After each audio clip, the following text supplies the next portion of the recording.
It's very difficult to estimate crowd sizes, particularly when you're just watching it on the telly, but Philip Kiszely and I are looking at the, shall we say, the rising tension outside Villa Park, and the crowd does seem to be getting somewhat more substantial than it was earlier. We've just seen the police bundle some guy away from a fence. There's a lot of Palestine flag waving. So we're going to go back straight after the 8 o'clock news to talk to our man on the scene, our reporter there, Nick Ellaby, and he'll get us up to speed with what's going on. Reasonably peaceful. I can see a Union Jack there. That's obviously a provocative gesture in in Perry Bar in Aston, I don't know. So we'll keep you up to speed with that. Let's briefly, though, talk about the BBC, Philip. Well, the net's closing on the bungling Director-General, Tim Davie. I mean, I don't think he can survive this, that Panorama doctoring that speech, the Capitol Hill speech of Donald Trump in 2021, the famous January the 6th, storming of Capitol Hill. They doctored it to make it look as if Trump made a speech saying, get up there and fight, fight, fight. He did nothing of the sort. He actually said the opposite. He actually made a speech to diffuse tension. Didn't quite work, but he did his best. So a very, very serious situation here, twisting the truth about the President of the United States. Donald Trump doesn't tend to let this sort of thing go, and the chances are he may well sue the BBC for this.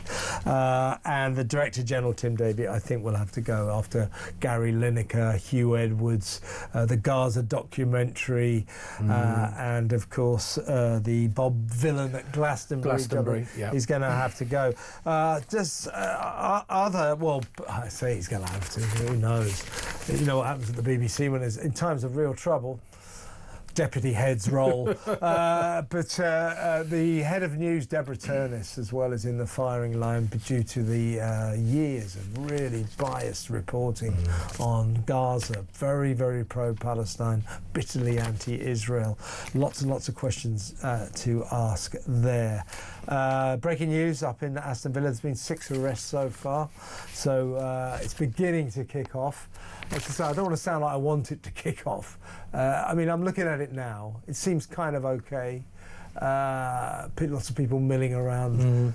It almost looks as if the coppers are out numbering the crowd, which is good. But in these circumstances, you can never tell what will happen. So we'll go back there and talk to Nick Ellaby after the 8 o'clock news. But also, we learned today about the BBC. This is just, you know, BBC is just one long clown show, really. We've learned that in 3 years, the state broadcaster spent £18 million on travel and accommodation. And over 5 years of astonishing waste, it spaffed more than £200,000 on trains, taxis and hotels that were never used. That were never used? Never used. Extraordinary. So £18 million on travel and accommodation over 3 years, £200,000 on train tickets, on taxis, booked taxis and booked hotels that were never used. This is the BBC for it. We give the BBC £3.5 billion every year in licence fee money. It swims in money, and this is the way it wastes. This is our money. I want to find out from you folks, how do you like your licence fee money getting poured down the drain like this? 0344 499 1000. Your thoughts, Philip? Well, I'm just looking at this, and an example that really stands out here. There's a £500 taxi fare.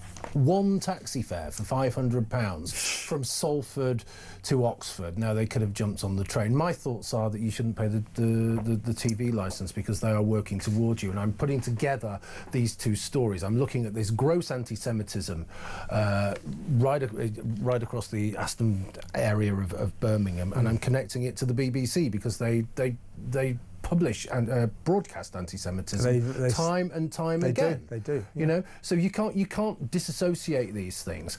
And this waste is just genuinely shocking. But it's part of all of this establishment stuff. It's all the same, isn't it? Because they're all the same people.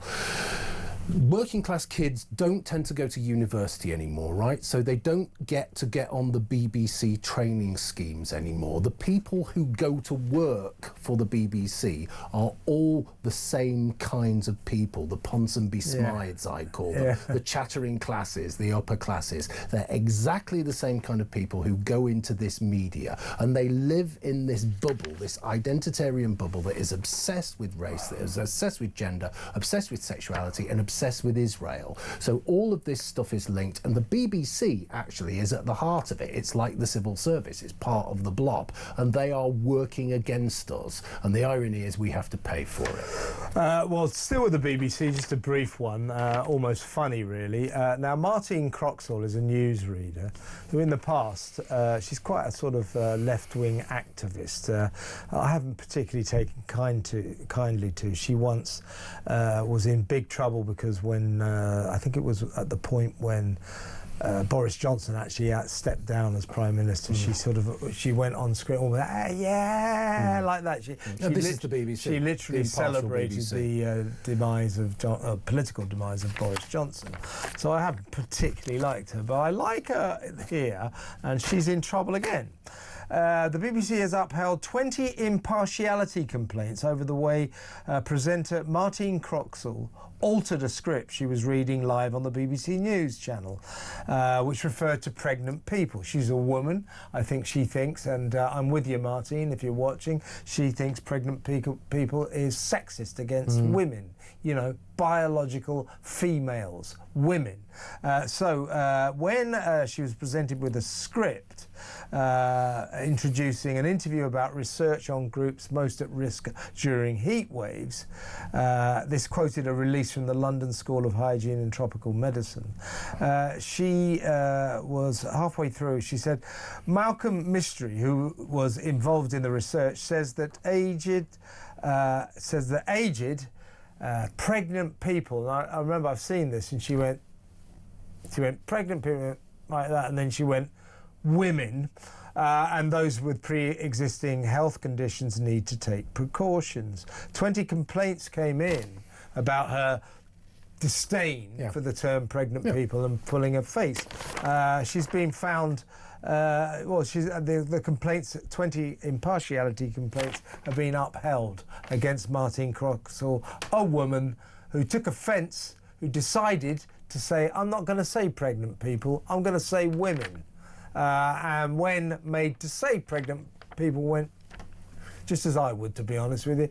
This is the BBC in all its like a glory again, isn't it? This is the BBC versus reality and the people of Britain. Okay, so 20 and reality's people, losing. And 20 people complain. Hundreds and hundreds of thousands of people, if not millions of people, supported her, actually. But this is a really interesting one, isn't it? So an ostensibly or previously left-wing woman. This is how the left is falling apart over particular issues. And gender is one of those issues, isn't it? Because they see they are in danger from men who wear, you know, wearing a pair of knickers and lipstick doesn't allow you to grow a cervix. Exactly. Ask David Lammy. No, don't. In second thoughts, don't ask David Lammy.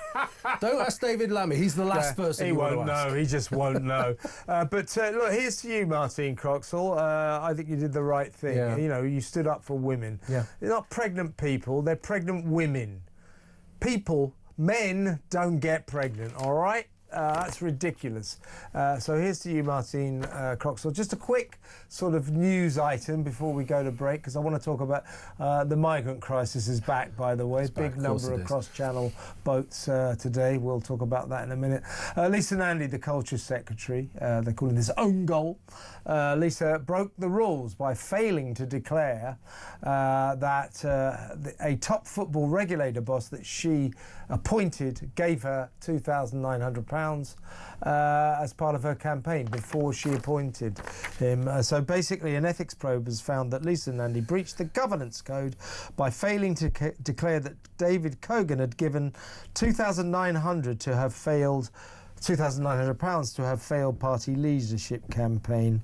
And then she went on to be rapped by the Prime Minister for falling short of the standard expected from senior ministers. Mr Cogan will still be allowed to take up his role as the boss of the incoming football regulator despite these breaches. In other words, it's another one of these ministers that have completely broken the rules. Keir Starmer, like Rachel Reeves last week, don't worry about that, and this guy gets the job anyway. Great, isn't it? Welcome to Britain.